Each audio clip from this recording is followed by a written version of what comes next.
Happy New Year and welcome to Autocar India Quick News, your weekly wrap of all things new in the automotive industry.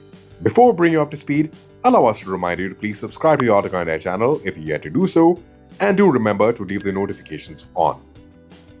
Now, let's dive in. Hyundai has kicked off the new year by revealing the soon-to-be launched Creta Electric. The electric SUV will mark its first public debut on the 17th of Jan at the Bharat Mobility Expo, where more details like the power output and prices will be revealed. So here is what we know so far.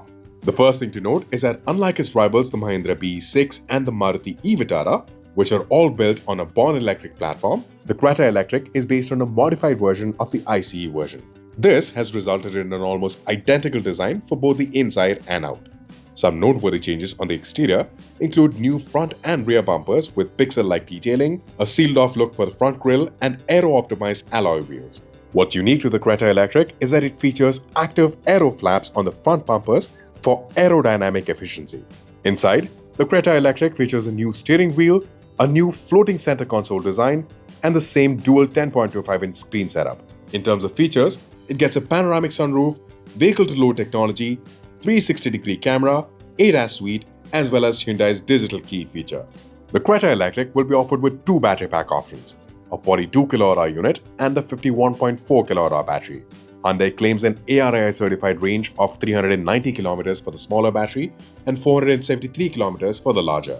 Like we mentioned before, power output figures are yet to be disclosed, but it has been revealed that the long-range version can do the 0 to 100 km/h sprint in 7.9 seconds. To paint a better picture, the Creta's recently unveiled rival, the Mahindra BE6e, can do the sprint in 6.7 seconds. The Creta Electric also features single-pedal driving, which Hyundai calls iPedal technology. Bookings for the Creta Electric are now open for a token amount of 25,000 rupees. However, registrations for the base executive trim haven't commenced yet.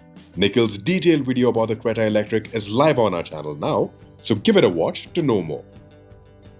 On the subject of new SUVs, Kia Motor India has opened bookings for the Syros SUV for a token amount of 25,000 rupees. Kia will showcase the Syros at the Bharat Mobility Expo, which starts on the 17th of Jan, and prices will be revealed on the 1st of February. The Syros is a compact SUV that features a radical design and special emphasis on interior space. The interior practicality is further enhanced with a large 465-liter boot space. The Syros will be available with two engine options. The petrol variant gets a 1-liter turbo petrol engine that produces 120 horsepower and 170 Nm of torque, while the diesel comes with a 1.5-liter unit good for 116 horsepower and 250 Nm of torque. A 6-speed manual transmission is standard on both engines, as well as the option of a 7-speed DCT for the automatic or a 6-speed torque converter for the diesel. Moving over to the world of two-wheelers, Bajaj has dropped a couple of teasers on their social media pages, and it seems like the brand will soon be updating the Pulsar RS200. The first teaser reveals the exhaust note of the upcoming Fiat Pulsar, and the second shows a silhouette of the bike. Ever since its inception back in 2025, the RS200 has been a solid performer for Bajaj. The RS in the moniker stands for Racing Sport, and the 200 denotes the engine capacity. It is powered by a 199.5cc liquid-cooled engine that produces 24.1 horsepower at 9,750 rpm and a peak torque of 18.6 Nm at 8,000 rpm. However, considering the current competition, the RS200 does feel a little dated when it comes to modern features. The instrument cluster is a digi analog unit and misses out on Bluetooth connectivity.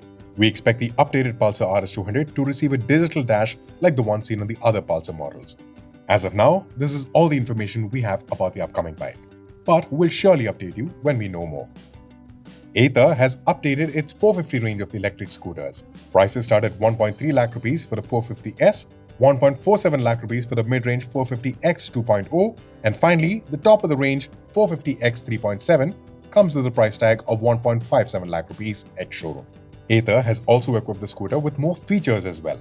The updated 450S, for instance, gets a slightly faster 375-watt charger, and both variants of the 450X now gets Magic Twist and traction control. On the top of the range variant, you get two levels of Magic Twist, low and high, whereas on the lower 450X 2.9, you can either turn it off or have it on. It's also worth bearing in mind that most features on the Ather e-scooter comes bundled with a Pro Pack. The Pro Pack will cost 17,000 rupees for the 2.9 kWh variant and 20,000 rupees for the 3.7 kWh variant. There are also two new colors, Hyper Sand and Stealth Blue. The former is reserved for the 450X and the latter can be had on both 450S scooters. And for the final news of this week, Honda has started accepting bookings for the recently unveiled Activa E and the QC1 for a token amount of 1,000 rupees. The Activa E is basically an adapted SUV e-scooter that's sold in Europe. Powering it are a pair of 1.5 kWh removable battery packs with a claimed IDC range of 102 kilometers. These battery packs, however, can only be recharged at Honda's battery swapping stations, for which the network is still in its early stages. The QC1, on the other hand, is powered by a sole 1.5 kWh battery pack, which sends power to a hub-mounted motor making 1.8 kilowatts. It has a rather modest top speed of 50 km per hour, and the claimed range stands at 80 km on a single charge. The QC1 is considered to be the more practical among the two, thanks to a 26-liter boot space. And with that, we wrap up this week's quick news. Thank you all for joining, and see you all next week.